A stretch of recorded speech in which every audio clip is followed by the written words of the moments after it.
What is up, our YouTube family? We are about to do our recap on USA versus Wales in their opening match in this World Cup. So let's get after it. What is up, everybody? Welcome to a new episode of, you know what it is. You know what it is. I got my man Charlie Davies here. We're going to recap this whole thing. In Soccer We Trust. We got to talk about all this. Charlie, obviously, we're waiting for Jimmy Conrad to join us. We got the opening match for the U.S. men's national team of this World Cup. We've been building this up for a while now. You and I and Jimmy and other guests that we've had on there, we've been talking about this for a good while. But now we finally get a chance to reflect on something of substance, Charlie. So first of all, what's your initial feelings? What's your initial takeaways before we really dive into this match? Yeah, it's a point. It's not the end of the world. We were the better team. I'm a little frustrated. So this is the conflict that I'm dealing with. We should have won the game. We are the better team than Wales. I think we get the goal. They were sitting back. They were defensive. We get the goal. We say come, but they still stayed, and they're fine with keeping it close. We didn't keep going. We stopped. Mm-hmm.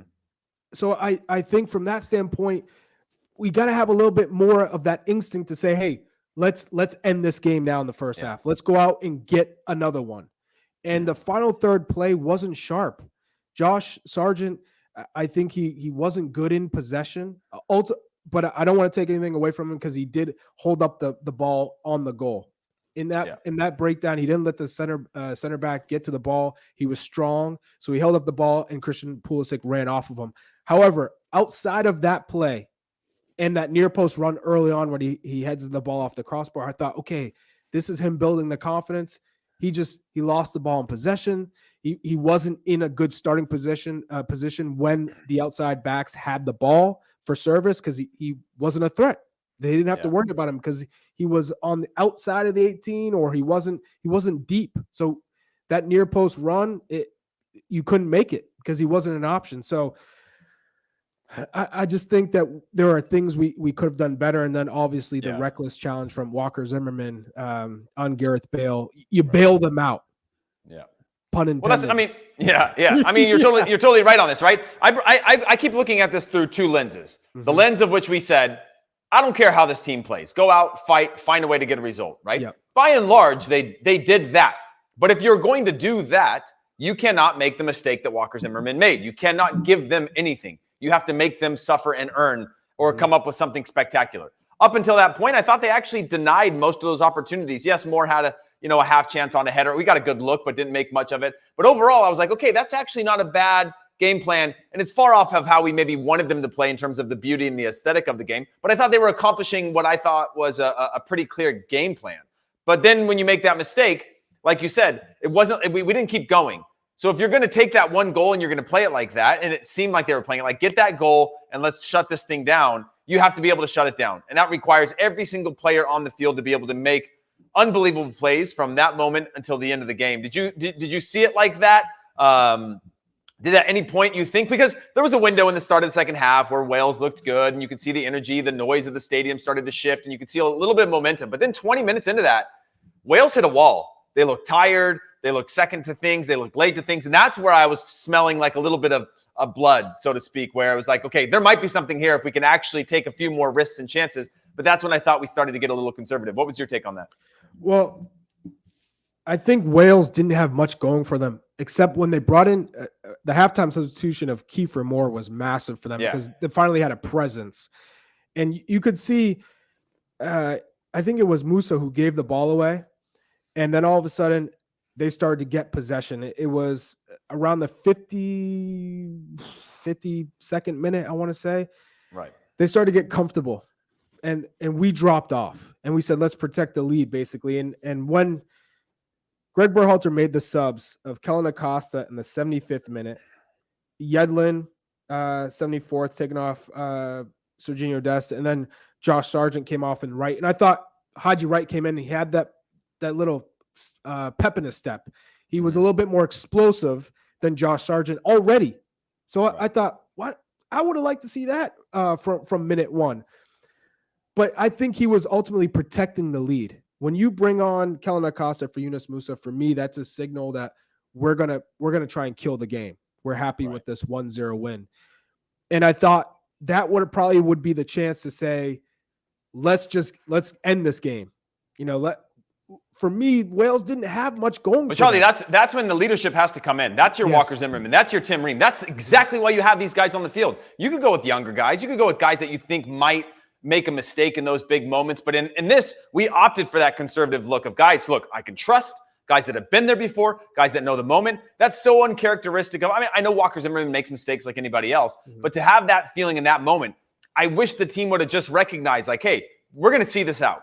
It's not going to be pretty. It's not going to be ugly. We're putting in a lot of conservative subs. Yes, some of them are around yellow cards, but like we're going to see this out. We're going to sit in our blocks and we are going to grind until the end. And that chance changes everything, because when you do play like that at the international level, at the World Cup, the biggest stage, you do not get to make a single mistake. You have to be perfect in that context. And they had 15 minutes to be perfect. And unfortunately, it's now cost them a point. Now, the flip side of that, Charlie, is I don't want to turn this into a full negative, because if we all talked about starting a point with this team of DeAndre Yedlin being the only player that has been to a World Cup before for this squad, not even on the field, they'd come into this game, they'd have some possession, they'd at times look like they were decent or were confident, and they were going to leave with a point in the first one, knowing we're going to have to get a point probably now against England and to win against what I think is a beatable Iran. Is it that bad to you, or is it more the way in which we gave up points? It's the way. We are a better team than Wales. That's it. Yeah. We're a better team than Wales. With that. So considering how the first half went, where they said, we're just going to defend, we'll let you have possession, and we were connecting passes, made it very predictable. They weren't threatening whatsoever, and we get our goal through a fantastic run of play. Just how they launched the ball long, and all of a sudden we went from south to north in literally 2 seconds. Bop, bop, bop. Christian Pulisic is running into space. The perfect weight pass against the grain for Tim Weah to slide into the far post. For me, that was perfect because we didn't hesitate. There wasn't left. We're not going to play east and west and take our time. It was let's get down quick and get in behind. We didn't do that enough. I'm also looking at the way that we would win possession, and then how we were connecting passes in the final third. We weren't playing quick enough. If you want to keep possession, that's great. I have no problem with that. It looks great. But how quick are we getting from one point of the field to the other, switching the point of attack? That didn't happen enough. Yeah. And for me, we have to figure out ways to be a little bit more dynamic. And I see a lot of comments. Where's Gio Reyna? Where's Gio Reyna? I've heard he picked up a knock. He picked up an injury. And that's why we didn't see Gio Reyna play. He might have started in this game if he were healthy, and it wouldn't have been Tim Weah. So I'm glad Tim Weah started and made the difference. And we've been talking about the whole time, put Weah up at the 9. He has the quality to be a great 9. So therefore we would have seen Gio Reyna play at that spot, or now, which I think will be Brendan Aronson, although Weston McKennie doesn't look 100%. That was the thing that I was going to get to. Weston McKennie, to me, again, and I go back to Landon Donovan's comments when he came on our show recently, and he talked about Weston McKennie actually being the most important player in this team in terms of when he's in his best form, he makes this team as good as they are. Mm-hmm. And again, I take Weston McKennie into 2 chunks. Defensively, strong, solid, did his job, worked hard for the team, didn't really expose himself much.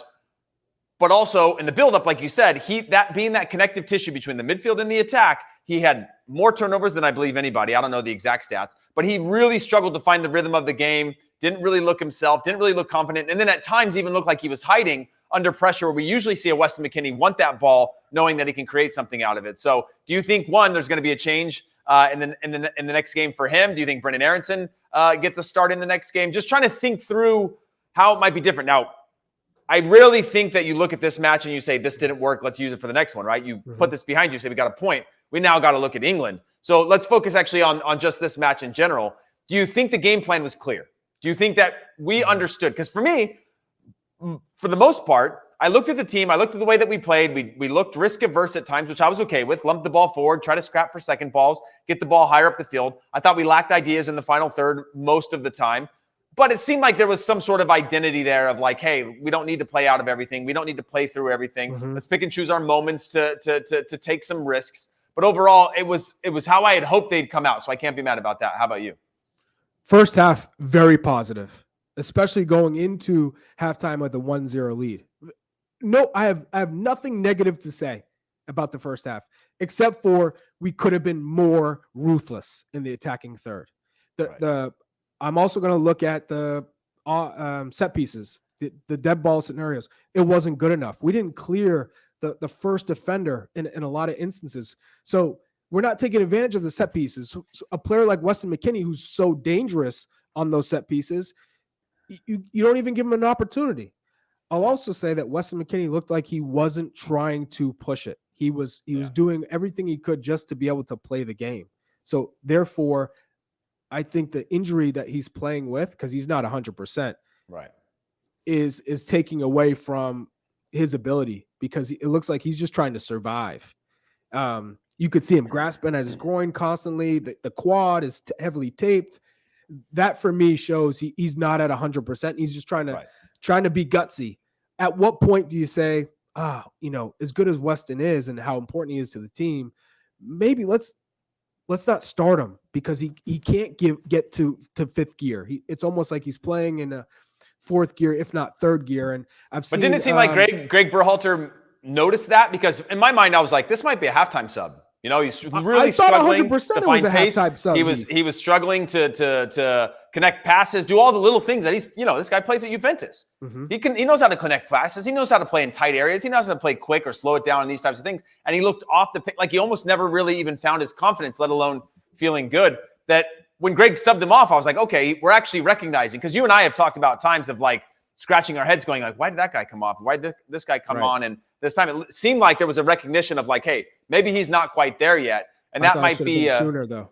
Yeah. You're not. And I see there's a couple of people that were like, oh, I thought Josh Sargent did great.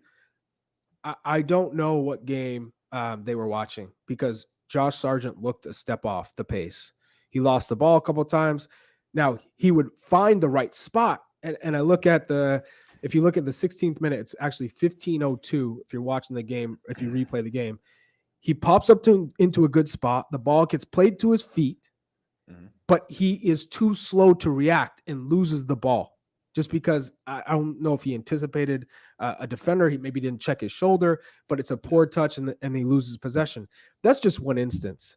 And I think, by the way, to be more involved, right? I just think when I know you're going to always be more critical. You're a striker. Yes. You're going to look at it through a very different lens. From my perspective on Josh Sargent, I thought that he was. I think we've set the bar relatively low for our strikers now. Of like, can they hold the ball? Can they pass the ball? Can they do the things that I think we've struggled to see sometimes our strikers do? And then and on that context, I was like, okay, he's finding the ball. He doesn't look out of place, right? He's battling. He's scrapping. But like you said, our striker does need to do more, especially if we're going to play in this type of system. I'm obviously looking at the 9. I'm going to be probably more laser focused to see how that 9 is and how they affect the game. Josh Sargent, without him, that goal doesn't happen. So I've already said he was extremely important in the build up to that goal. His hold up play it made it possible.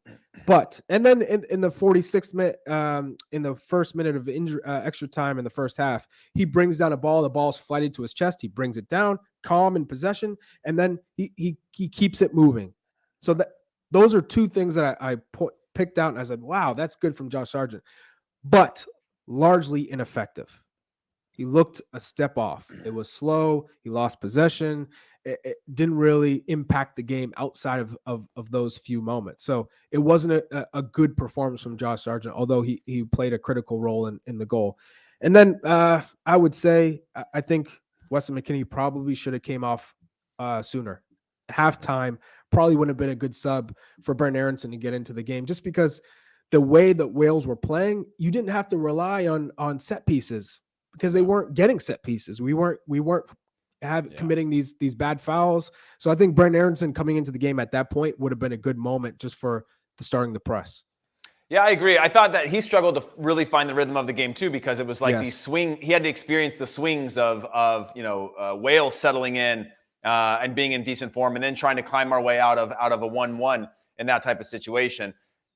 Was it at all shocking to you that the players that we talked about making this roster as bubble players, right? We had players not even on the roster. We had Jordan Morris not on the roster. Haji Wright not on the roster. These guys played in the opening match. And we know that obviously, Jordan Morris, circumstantial player. We know he's been really good for the national team over his history. Haji Wright, a circumstance-based player in terms of being a target and something different. But we went straight into the depths of our rosters right away in this first game. And does it make you think maybe we brought the right group of players, knowing that we're going to probably use more than we thought we were going to use, thinking about those two guys getting in this first match? Yeah, we brought the right players. I don't have any doubt, because you expect these guys to play 90 minutes for the most part, your best players, because they are young. It's not that they're, 30, 35 years old. A lot of these guys are 22 years old, 24 years old, 19, 22, 24, 25, 22. Those are the players who are getting the most run. So you would expect we don't need to go, make substitutions at the 60th minute unless they're ineffective. So on that, Charlie, the 9 is still the position. you can't let the 9 go, can you? I can't. You just can't let it go. Because that's why I'm saying put Tim Weah. The goal that he scored is a class number 9 finish. Fantastic finish. The timing of the run, the way he ran, the pace, the strength. Shifted off his left foot to hit it with the right. Play him at the 9. Yeah. And that way you can get Aronson or Gio Reyna, God bless his soul, that he's 100% healthy and fit for England, because I think that's a player that we could have used in that attacking third, just because he gives you a little bit something different. He can take players. He's not afraid to take players on the dribble, and he can. So please put Weah at the 9. Please. Just hey, let me ask you this. He gives you the pace too. Okay, let me ask you this then. Christian Pulisic, the guy that we've all talked about, our fearless leader, Christian Pulisic, Champions League winner, Christian Pulisic. Yes. Still seemed like he wanted the ball in places where he could drop down deep and get the ball. And like you said, whether it's with Sargent or others, at times really struggled to I think, be impactful on the level. Now, what I do want to preface this with is our young players look better than Wales. Our team was better than Wales, I think. I think we deserved 3 points against Wales in this match.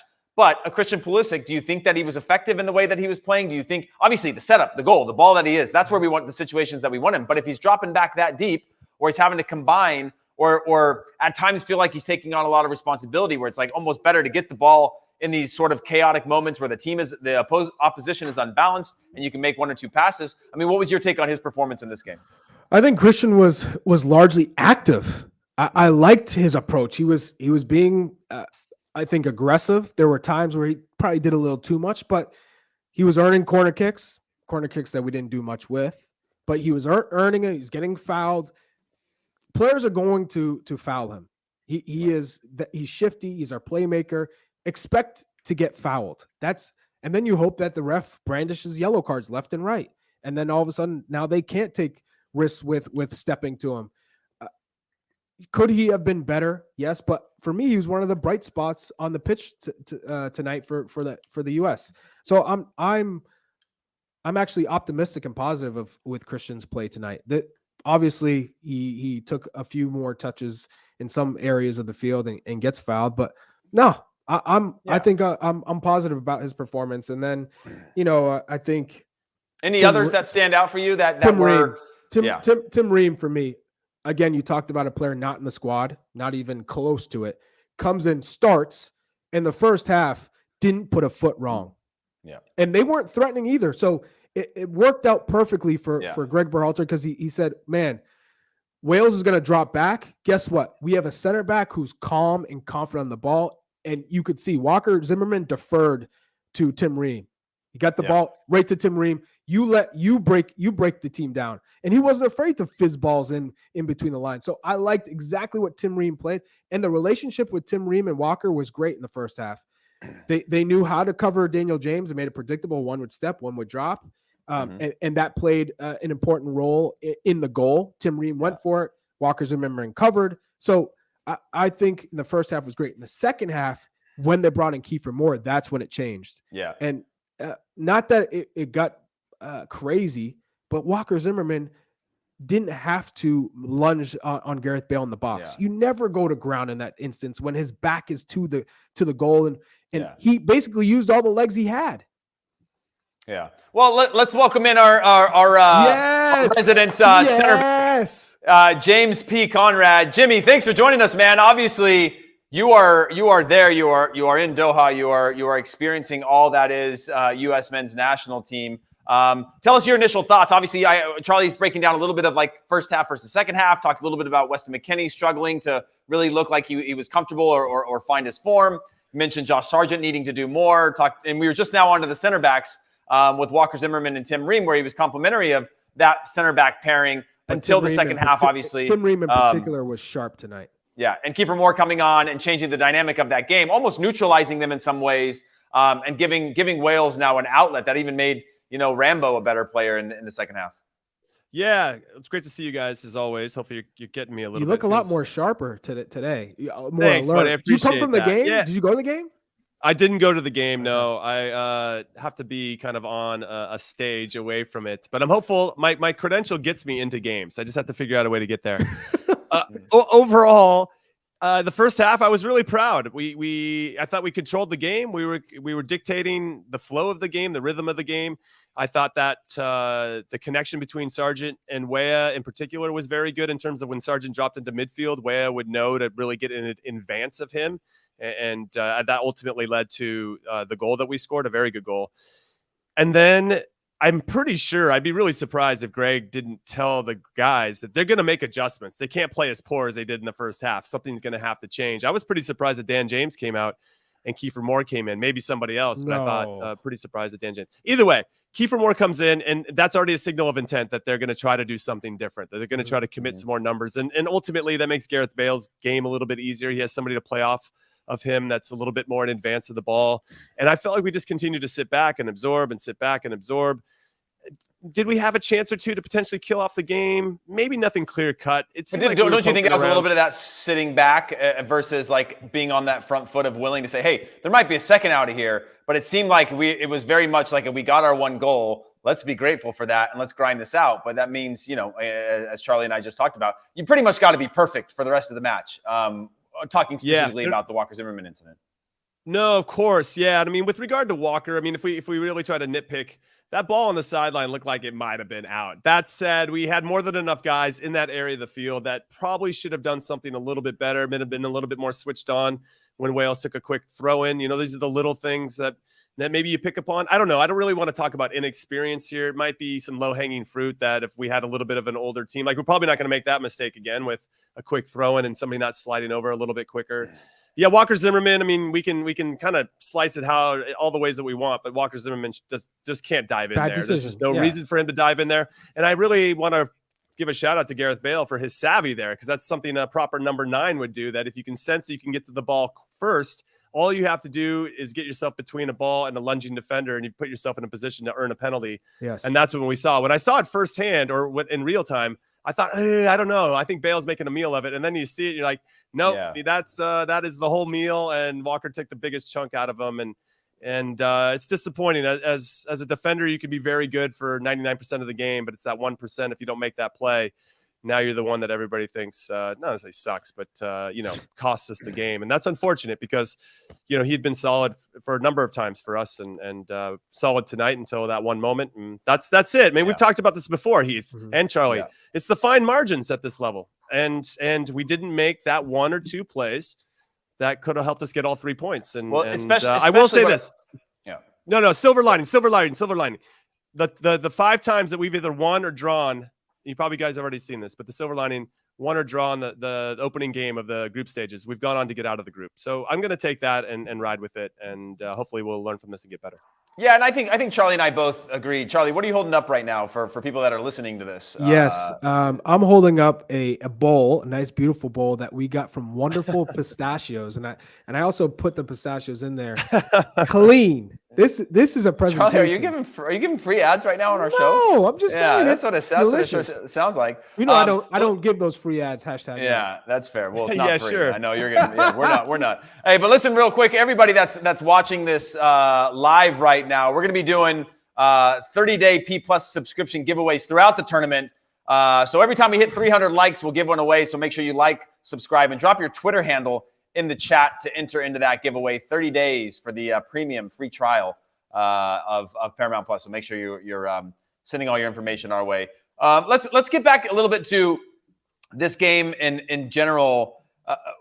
Are you both happy? I guess in take away the way we played. I think it was clear game plan. Like at least we were going to play more direct, less risky. It seemed to present itself. I thought, again, started the second half, they started to lean on us a little bit for quite a while. And then they fizzled out. There was like a 10-minute window where Wales just looked tired. And when I break down anything, it's not about individual performances. I thought the fight was good. I thought the collective energy was good. But it was just this window of time where you could see Wales were arriving to the balls late. They were slow in transition. They were a little bit exposed. And that's where I was like, can we just get one or two players and not have it have to be given to us on a bad turnover, where we can have some combination play and lead us to a second goal? Was there anything, I guess, Jimmy, I'll start with you, that you wish just in that moment or in those moments would have been recognized that could have led to a different result in this match? Do you think that the subs were part of that? And not to say that the subs were poor or, the changes seemed okay when they were made. I was like, all right, those make sense. Maybe 3 at once seems like a lot. I know that you only have a certain amount of windows to make changes. Was that a signal of intent to you? We're just trying to hold on to this? Yeah, I think when you bring in, especially when you bring in Kellen Acosta, I think you make it pretty clear that you're trying to lock it down, give Tyler Adams a little bit of help in that midfield, and try to lock that space in front of the back four. It didn't work out tonight, and one play ended up costing us, but I didn't mind the move overall. You'd like to think that that was also, when you make a sub like that the rest of the team knows what's going to happen too, and maybe that's not what we wanted. I don't know. It's a tough one. I think it's something the group can learn from, that we have to learn how to close out games, and even if we bring on different players, they can solve that. But I wonder if that 15 minutes or 10 minutes that you're talking about is when the subs were made. Because as you guys know, it's tough when you come on as a sub in any position. It takes you a couple minutes to get up to the game speed and to kind of know where you're going to fit in and how you can help out the team. How about you, Charlie? Anything from this match that just stood out to you as one thing that you could be super critical of? Because I don't want to make it super negative. Our young team, who's never been in a World Cup before other than DeAndre Yedlin, came out of that with a point. I think they're a better team than Wales, and they showed it in a lot of ways. They showed the fight and the passion that we've said has been missing. So I don't want to turn this into like a doom and gloom type of thing. But was there any moment or any type of thing in the game? It's not doom and gloom. It's not doom and gloom. I'll tell you right now, if it was doom and gloom, because the chat room wants Greg's head right now. So no, you can't. If we took an L, today, that's doom and gloom for sure. We're out. England and Wales are through. I'm still optimistic because we saw Iran is hopeless, because I think England broke the spirit of them. There was already turmoil just because of everything that's going on in their country and how powerful it was when the national anthem was played for Iran and the players didn't sing. And you know how proud and passionate they are of their people.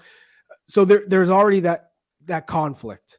I think England just absolutely broke their spirit, and it's hard for them to bounce back. Of course, if they lose against Wales, it's all over for them. And so the last game, do they have enough to play for their country, or is it kind of we're done? I think we can surprise England. They have the vulnerabilities. We saw that in the game against Iran, even though Iran gave up after that second or third goal. But they still showed that they leave themselves open to counterattacks. They leave themselves open to that 1v1 play where they bet too much on themselves with Eric Dyer and John Stone. So I'm optimistic with our group. That being said, I think what's so disappointing for all of us watching is because we were so much better than Wales. In that first half especially, we should have scored, or at least had more opportunities to score goals. We just didn't. We settled. We scored the goal. It was like, yay, we did it. Now let's settle. Let's win 1-0. When it should have been, let's make it 2. Let's make it 3. And that's the difference between England versus Iran and us versus Wales. We didn't have the impetus to say, let's keep going, guys. They're settling back. They're just bunkered in. They're not even, there's no response from them. Yeah. And I mean, I would say a lot of that comes down to the fact that I think that goal probably in the players' eyes was unexpected, right? I don't think anybody, but we've struggled to score for so long, especially in the run of play like that, and have multiple things have to happen in terms of equality for us to get a goal, that it almost seemed like when we scored, it was like, what do we do now, right? You know, I would have guessed in that locker room that's probably going to be a grind, knowing that it's going to scrap and battle all the things they prepared for. They exposed Wales, and they were like, okay, we're better than them, and we're up 1-0. Maybe we should just count our blessings and try to grind this thing out. Obviously, it doesn't work out in the end. Still get a point, which I think is really important. But listen, we've got So much more to talk about. So those of you that are watching this live, do not go anywhere. We're going to take our first and only break of the show. When we come back, we're going to discuss more of this breakdown from the Wales and U.S. opening match of the World Cup. Don't stop watching. Christian Pulisic. Outstanding from the American. All skill, all class, and all American at work across the pond. Pulisic finds the net. The UEFA Champions League. Stream Chelsea matches live February on Paramount Plus. Welcome back, everybody. Now, listen up. The soccer world eyes are focused on Qatar for the biggest event on the global stage. Stay up to date with every story and every heart-pounding moment with the Golazo Starting 11 newsletter from CBS Sports. It's your ultimate guide to the beautiful game, taking you beyond the pitch and around the globe with expert analysis and everything you need to know in the world of soccer. Sign up today for free at cbssports.com/Golazo. Once again, it's Golazo Starting 11 newsletter, and you can sign up for free at cbssports.com/Golazo. Golazo. Make sure you signed up to that, man. We're giving a lot of free stuff, which I can respect. It's all about providing the community with an opportunity to come together and chat. But let's get back to this game. Jimmy, you've been around a lot of ex-national teamers since you've been in Doha. You've been along a lot of experienced players that have either played in World Cups and been in tough moments and good moments. What's been the overall? Was there a shared sentiment? Was there was the range of excitement or belief? Was there a wide range to that, or what's going on? I would say, no, it's a great question. I would say cautiously optimistic that we had a team that could do something special, but do they believe that they can do something special? And yeah, you can say it and you can see videos or any social media stuff, and you can see the camaraderie, but you really don't know until the game starts. And I thought that first 45 minutes was fantastic. It was a bit of a tale of two halves. I can understand why there might be some frustration with Greg. Did he not pull the right strings? Did he not make the right subs? Did he not say the whatever it is? There's already people out there that have their agenda, as it were. And this is what he's going to be judged on. And when we had something, and I think when I saw those former national team players congregating today to talk about the game, it just felt like a loss. Like we had it there. It was in our hands and we just gave it back. And that was probably the most disappointing or collective feeling that I think we had as a group. What I'll add is there are a lot of positives to take out of this game. I love our balance of our team. I thought starting Timo Weah was the right choice. Now, it seems like Gio Reyna didn't, I don't know, I think he suited up, but didn't even warm up. So I'm kind of curious as if you guys have heard anything. We couldn't hear anything. I've heard he picked up a knock. A slight knock. Mm-hmm. Yeah. Yeah, that's kind of his middle name these days. So I'm not really surprised, but hopefully he can get healthy and get back. And then Brendan Aronson, obviously coming off as a super sub. I think that was something we had just discussed quite a bit in terms of where does he fit in. Weston McKennie, I think he put in a good shift for us. Was it maybe 5-10 minutes too long? Because he looked like he was hobbling a little bit when he came off. So I'm kind of curious to see what it looks like moving forward. But I love the balance in our team. I thought Timo Weah gave us that depth. He gave us a little bit of that threat in behind, which was important.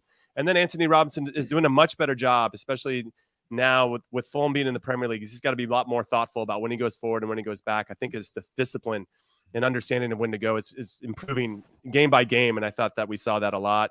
I really liked our team in a lot of different ways. There's really nothing we can nitpick, but this was a promising performance. It's easy to nitpick because we were the better team, right? We deserve to win. And I think that's when we come over the top because we're like, it's not good enough. We should have won. Yeah. But ultimately, a point, especially when we were good. winning too. Yes. Like those two things where it's like being better is one thing, being better and ahead is another thing. Like those things start to mount. And obviously, all of us who have been in high stakes moments before, you always feel like when that slips away from you, it feels like a little bit of a loss, right? And you want to nitpick it because you want to make it less about, like, as a team, you don't want to make it about Walker Zimmermann, right? You don't want to just say he's the one that made the team give up the points. But you knew that was going to happen. Yeah. You knew Walker Zimmermann was going to get it from supporters just because they weren't happy with Walker Zimmermann, especially when his form, I think, with Nashville hasn't been the best. And coming into this tournament with the friendly against Japan and Saudi Arabia, him and Aaron Long, that partnership didn't work. So all eyes were going to be on Walker Zimmermann. And a lot of people were questioning Tim Ream just because he had been out of the picture, even though he's playing regularly at Fulham, just because of the lack of pace. But he reads the game so well. In a game like today, it was so easy for him because Wales were dropped back and they didn't have any threats. And Daniel James was on an island, and I agree with that. We knew Gareth Bale didn't have the legs. He's not making sprints anymore. Realistically, he likes to just check in underneath, and we give him that. What I'll jump in and say very quickly about the center backs, though, and as I think this through and reflect a little bit more on the second half, it really is on our center backs in some capacity to make sure we don't drop too deep. And it's on Matt Turner to make sure, just being vocal, just to stay a little bit higher. I'm not talking we're playing this high line at midfield. I'm just talking 3 or 4 and 5 yards. And you guys know that makes a big difference, especially if Matt Turner can come out and be that.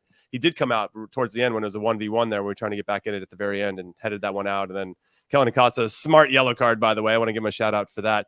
But I thought the line started to collapse on each other. And to kind of give you a definition of what that means is when our midfield and our back line are way too close. They start to blend.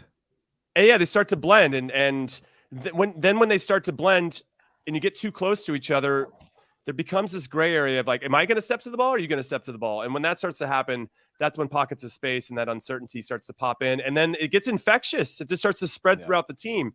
And then your team shape is off. And so I really feel like and nerves are going up and fatigue is going up. What's that? I said, and nerves at that point are going up. Yes, of course. Fatigue is going up. Like it starts to become this perfect storm of a situation. But then we talked about this before, Jimmy, and before you jumped on the show, of the players that I would have expected to not make that mistakes are the ones that I think Greg brought because of their experience, right?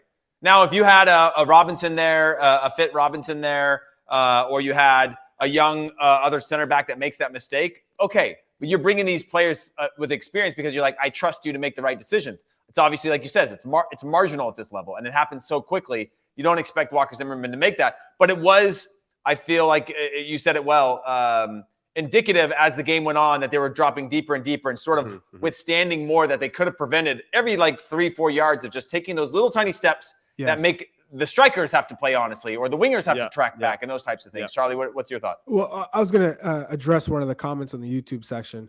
Of course you are, Charlie. You're you are literally the YouTube section. You're the hall monitor. Yeah, you are the hall monitor. I have the monitor. So Gibran Khan said, "Stop spinning this to the positive. We should have won. The media, quotes, needs to be hard on the team." Now, you could be negative and just be grumpy about this result. Yes, we all think we should have won this game. We were the better team, but that's 100%. Not how this sport works.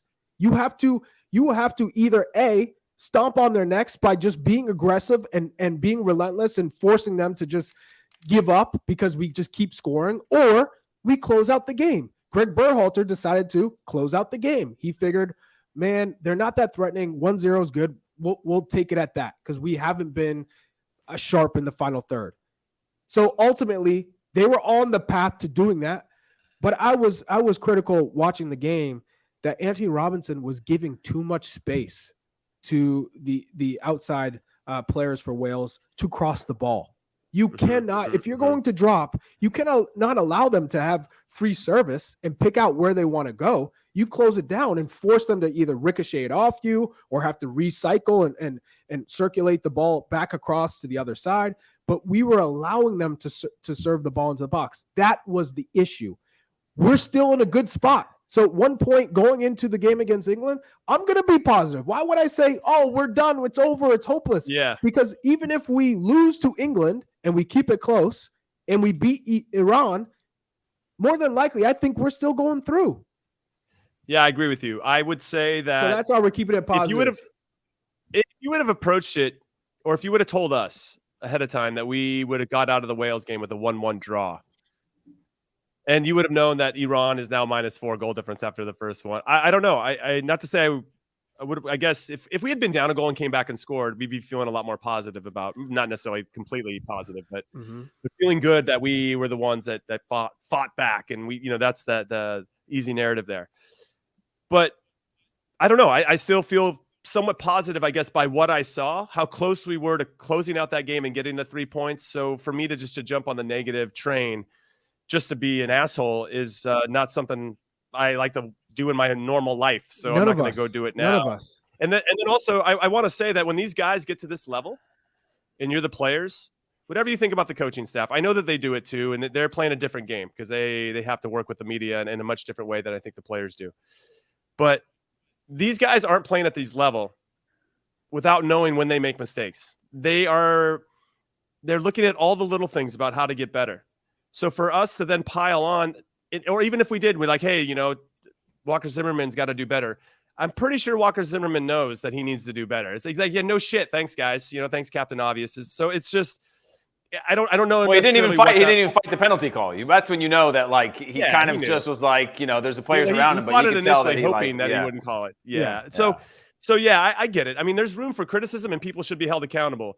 But there was a lot of positives in this game that I was actually pleasantly surprised. And in some ways, I was wondering what Wales is doing in the first half because they just decided to sit back and absorb and not really try to play the game. And we tried to play. And we tried to dictate things. And we tried to win the game, and we deserved our goal. And I love that because we can't always say that about some national team performances, especially in a World Cup, in our first one in 8 years. And I will add, we aren't just in here throwing roses all over the place and saying everything's great and dandy. Everybody had an 8. Everyone was great. No, we've been honest. We've said, Josh Sargent wasn't good enough, although he made a big play for us because without him, we don't score that goal with his hold-up play. But largely, not good enough, not effective enough.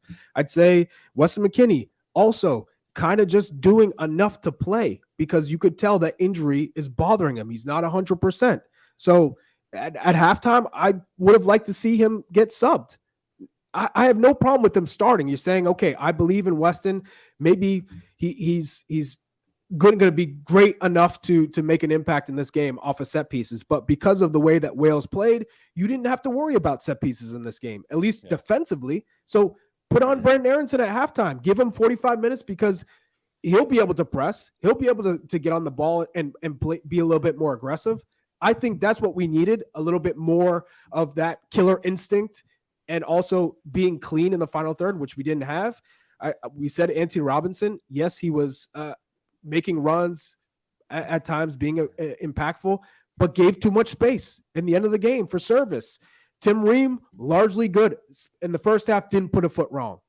Second half, I think there were times where they got caught sleeping, and Walker Zimmermann especially, because obviously he gave up the penalty. And what Jimmy Conrad is saying is we don't just have to go, oh, Walker's the worst, and bench him, don't play him. That's not how it works. He made a bad mistake. We called him out on it, but that's it. Done. He knows he made a mistake. Everyone knows it. And then I'd say Serginho Dest to finish also didn't impress. Yeah. He had space. Do you think though, half. In fairness to him though, do you think that, sorry, Heath, I know you should be chiming in here because it's just me and Charlie show right now. But do you think Serginho Dest got a little bit limited in his influence because he had Timo Weah in front of him? Whereas if he had a Gio Reyna or a Brendan Aronson, those guys naturally drift inside a little bit. And he just couldn't get the normal width and get to the end line like he usually does if he doesn't have a Weah in front of him. No? I'd say no, because his service just wasn't good anyways. So even if you can't Serginho. You tried. Even if you can't get to the end line because Timothy Weah is there and he's saying, hey, I'm taking the spot. I see the vulnerabilities. I'm not going inside. I'm staying wide. Then you say to Serginho Dest, well, if they're still not putting pressure on me, I'll go inside and I'll start to combine. I'll go inside to out, and then we can swap places. And then the early service, either way, it wasn't sharp. So I think we could have got a little bit more from Dest. And that one opportunity where Yunus Musa dribbles out of the left, comes back out to the right, plays it to Dest, and they're dropping so low that he takes a touch and takes a shot from outside. That's encouraging. That's good. But we didn't see enough of it. Yeah, I guess let's put it into a little bit of context, Jimmy, in terms of before I say this, I do want to say that I think this team is what we've asked for in terms of consistency that we haven't seen for a long time. There was nobody on that field today that I go, oh my gosh, dude, like how is he getting called in? Like how, we've seen, right. That's what we've experienced for a year, right? Somebody stands out of going like, they're not ready because they're too young, or they're not in it, or they're not fit. We have a real reason. This was a real collective performance. And yes, we played pretty conservative, pretty risk-free. That eliminated any real risk. And like you said, you saw some standout things like Serginho Dest and others losing the ball. Weston McKennie, I thought, wasn't great at his passing, but was solid defensively. Who was your most important player today? I think I know where you're going with this. How about we say this? Would you, because I feel like we're going to get into, having to categorize guys that maybe didn't I don't know, potentially. I don't know. It's getting all right if you want to go that direction. But I maybe consider no, this. it's not the worst player, but like who was somebody? Because for me, it's Weston McKennie today. I'll at least say that because he doesn't look fully fit. Well, yeah, he struggled to complete passes. It was a risk. I thought he did. He was hiding at times.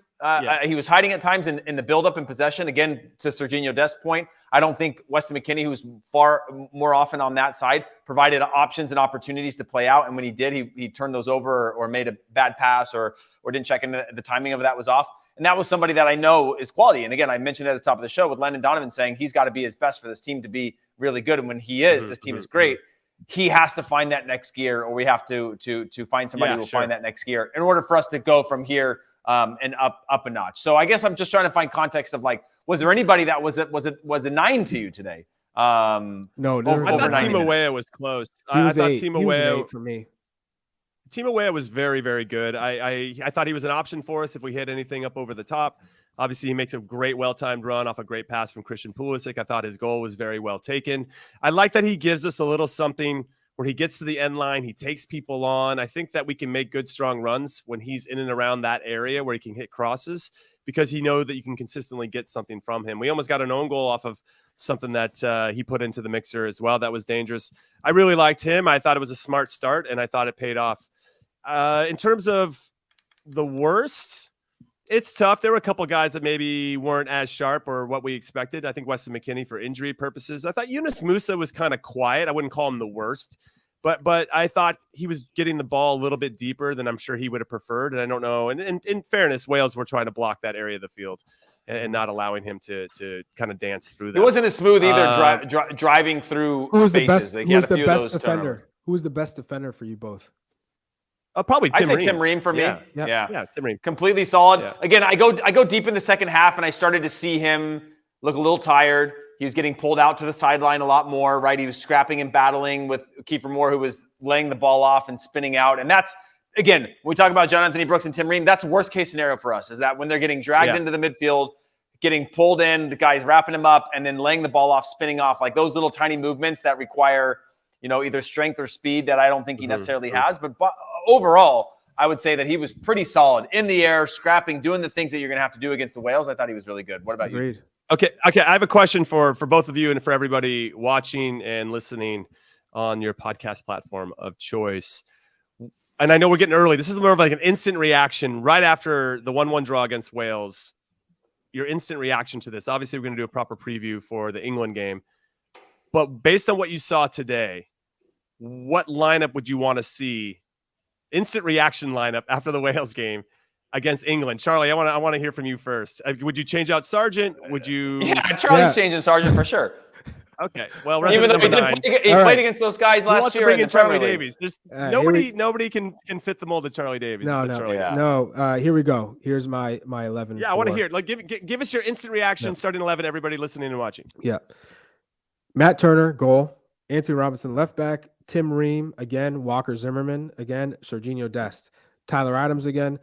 And then I'm having Yunus Musah and Brendan Aronson there. Okay. Christian Pulisic left. Timo Weah at the 9, and at the right wing spot, hopefully Gio Reyna is ready to go, and that would be my 11. Interesting. I like that. I will say though, there was some fluidity to the team today that I saw Pulisic end up on the right. I saw Musah way out on the left. I saw Timo Weah come to the left. That willingness to get the ball and sort of play in those circumstances was something that I hadn't seen. It felt so rigid before where we talked about like, no. Pulisic, he only plays on the left. He's a left midfielder. He drives inside on his right foot. He comes back to get the ball. Like seeing them line up in other positions throughout the game, I thought to me was at least a little bit of, it felt like there was a little bit of freedom and trust that they had. Like they basically realized they can all do this. And that was kind of cool. Jimmy, my 11, same back line as Charlie had. Tyler Adams again at the 6. I'm going to go with Brendan Aronson and Yunus Musah.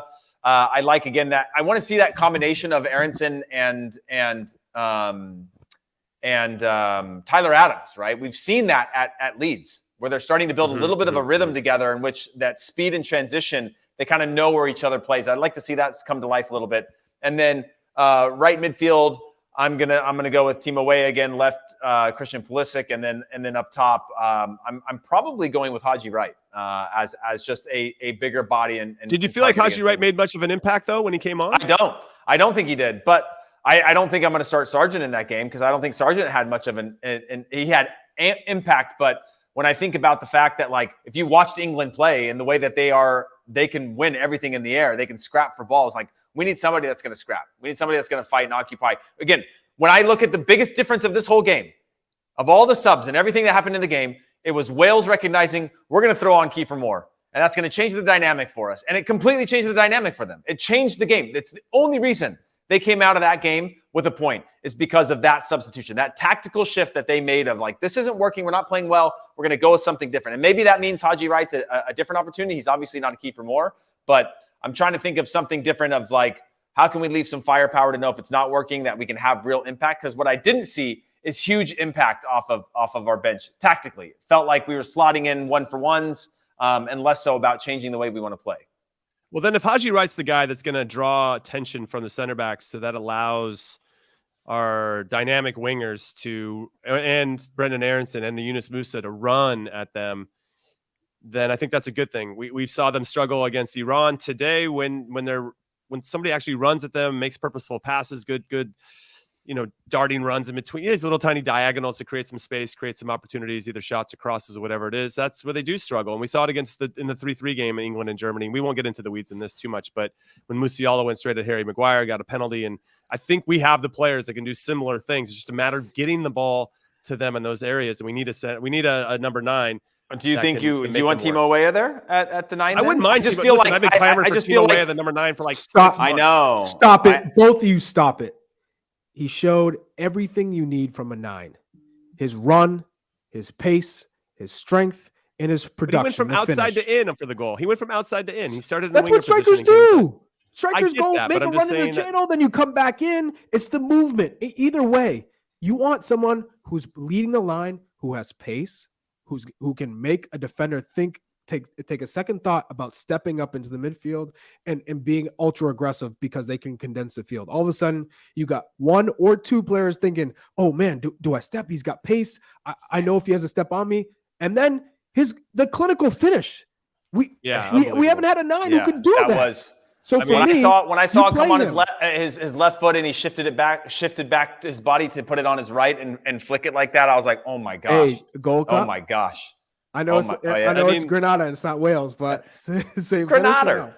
It's pretty crazy that Timo Weah's dad, George Weah, is the only African to win the Ballon d'Or award as the world's best player. Never got to play in a World Cup, and he got to see his son score in his World Cup debut. It's pretty awesome, man. That is an incredible story. And Jimmy, you asked the question. What's your 11? No. I agree with you. So Turner in goal. I think the same back 4. Tyler Adams right in front. We've seen that in previous World Cups, even in 2014, that if we keep a same back 5 and the goalkeeper as well, that you start to build that rapport and trust in high pressure situations. And I don't want to get away from that because of one play against Walker. The Zimmermann incident was a mistake, but it wasn't like run of play, bad pass, bad back pass. That is just a thought decision that you make. And that's different than, I think, if Walker Zimmermann gave a square pass and somebody dribbled down the field and scored off of that, I'd be like, that guy shook. I'm gonna have to say, stop it again. If you or Jim made that tackle in the box, you're not playing. That is a decision, and that is the train of thought. If you went to ground in the box with a striker who's not facing the goal, he's got his back to goal in the box, in a position where you shouldn't. You both are one. Looking at the other defender, if a defender costs us the game, and you're saying, well, I wouldn't be looking at Aaron Long and fearing too much, but Cameron Carter-Vicker has been potentially. No, but it still comes back to the idea of, like, who are you going to go with then, Charlie? You literally just started him in your next game. Man. Hey, don't get it twisted. I'm not saying you take him out. You said us. We're getting benched, but he's not getting benched. I'm saying you know as a defender. Hey, Charlie's been hanging on the internet. He's trying to win everybody. He's got way up top. He's got Reyna. Reyna didn't even play. Reyna didn't even play. He's got Reyna on the wing. He's going with all the things that are speculative. He's got way up top. He's got Pepe somewhere coming off the bench still. My YouTube fan, they know.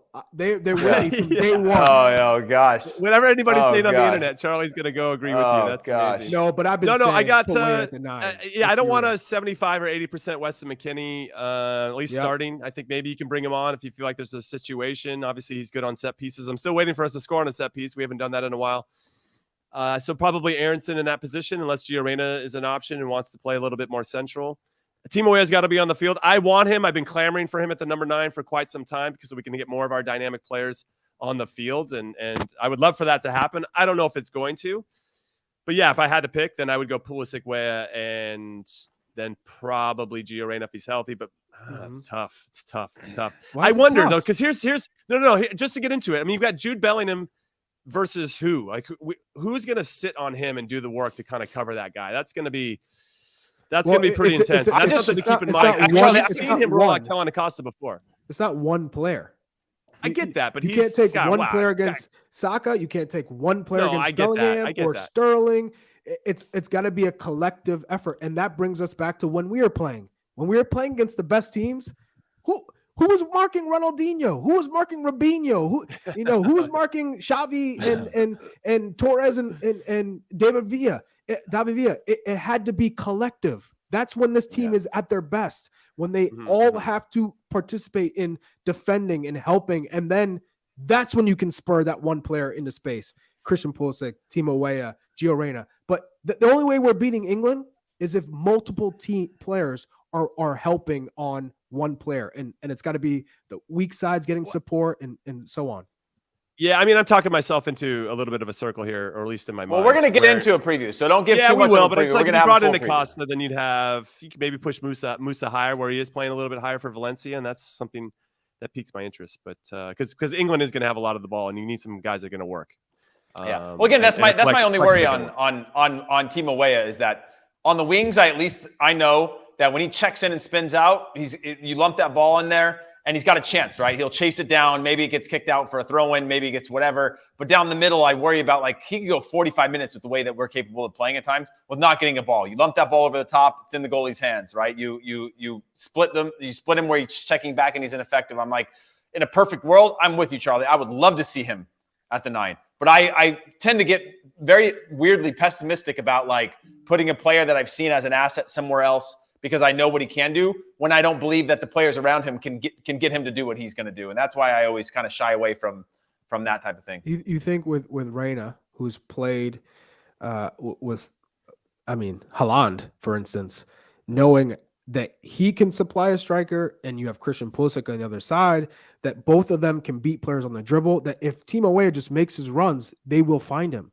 Yeah, I agree with that. It's a good so, shot. Dude, it's not reinventing the wheel. You're preaching to the choir, man. You know I've been wanting Timo Weah in the number 9 for. It's not, but we got that run like one time today against Wales, and that was in a turnover in transition. Okay, here comes the realist, the optimist. No, but it wasn't like that. We've seen. It wasn't like that. We had little darting runs and we were taking chances in and around the box. More often than not, when we got possession in their half, we were playing negatively and going around the bowl with 10 passes and not deciding to have that little combination play where a Timo Weah can slot and get the ball. Finally, like you said, I guess it only does take one because that's what got us the goal and that should have got us the win. So it's not like you need 10 of those in a game. But yeah, I don't disagree though, Charlie. And I'm not saying Timo Weah is Haaland. What I'm saying is Gio Reyna. The internet's turning on. Yeah. The internet's turning on Charlie, dude. No, you're only as good as your last comment. No, they're still with me. They're still rocking with me. What I'm saying is he's used to playing into a striker who makes runs off defenders' back shoulders. He can do that. That's so for me, Reyna should start against England, given that Weston McKennie's not at 100% and Josh Sargent underperformed. Didn't Greg say that Josh Sargent made the team because he plays against these guys regularly in England? Like that was the Wales team and the English team. Didn't he? I just want to. That's what he said. That's all I'm saying. And then my rebuttal to that is, and he showed it with his performance today against Wales. He hit one off the post and he held the hold up play that freed. I know. Now you're just trying to light me up. I'm not taking the bait. Hey, it's a game of moments. It's a game of moments, Jimmy. It's a game of moments. He had a couple moments. Well, all right. Let's look. We've got We've got an unbelievable audience that has joined us on this live show tonight. So Yes. we're going to take it to final thoughts to make sure we leave some room for everybody to come back on Wednesday at 1 p.m. Eastern time for our official live preview of U.S. versus England. So let's go with final thoughts. Jimmy, any final thoughts for you before Charlie goes on a 4 or 5 minute final thought? Yeah, I mean, for me, I think the best way to kind of sum up what we saw today was a tale of two halves. First half, we were completely dominant. I think that Wales let us be dominant in some areas of the field, to your point, Heath, where they let us have those 10 passes around, but never really threatening until we found a way to make it happen. I thought we were the better team in the first half. I thought we deserved a goal. We were the protagonists. We were trying to actually make something happen. I don't even think Wales had a shot on goal in the first half. Then they made some adjustments. And actually, the first 5 or 10 minutes, I think when we go back and look at it, we were still somewhat in control. But once Kiefer Moore settled in, once Gareth Bale found the right pockets to try to be a little bit more dangerous in combination with Kiefer Moore, and everybody else there was just more urgency from Wales in the second half. And as we drop back, I think there's a lot to learn and gain from that, especially from our back line. So there's a lot of positives. There's obviously some negatives. Walker's obviously got to do better in that one specific play. But I think as a group, we could have done a little bit better of not putting ourselves in that position. But we got 1 point. And as I mentioned before, the last 5 times that we have played in the World Cup and won or drawn the first game, we've gone on to advance. And I'm going to stick with that because I think that's really important. Well okay, said. Charlie, how about you? Charlie, you get to have this final thought because you said you make that mistake, you get benched, but you're starting him in the next game. So give us your final thought. Yeah, because you can't drop anyone else. I mean, put anyone else into that position because no one's good enough to play better than Walker I fully Zimmermann. agree, man. But I saw a death kiss come at you and say, "Oh, you want to bring Pepe onto the squad, knowing that he can't play. That you think that he would be a better option." Death kiss still coming at you. My final thought is, we got a point. Yes, we could have gotten the win. We could have. We were the better team, but we'll take it. And I'm positive against England that they're overlooking us. That they're not going to be playing. That we could catch them off guard. We can catch them as long as we defend as a unit and play well. I think we get a result against England. So holla at your boy. I'm ready. I'm hyped for our preview show on Wednesday and for the match on Friday, Black Friday. Let's go. Yeah, I like it. My final thought is just on that. You know, if you would have asked people, we were going into this, everybody was saying, we're going to go 3 and out. We can't score. We're the worst team. Fire Greg. Get rid of all these players. None of them are good. Well, we got a point out of Wales. And yeah, I know it's disappointing because we had 3 points out of Wales, but I'm just excited that there is progress in this team right now and some excitement, I think, going into this England game and the next 2 games, knowing that we can realistically get out of this group. But that is it from us on In Soccer We Trust for this one. And of course, on behalf of Jimmy Conrad, Charlie Chuck Wagon Davies, our producer, Alex, and all of our producers that are helping us with this show, I'm Heath Gregory Pearce signing off, and we will see you guys on Wednesday. Bye.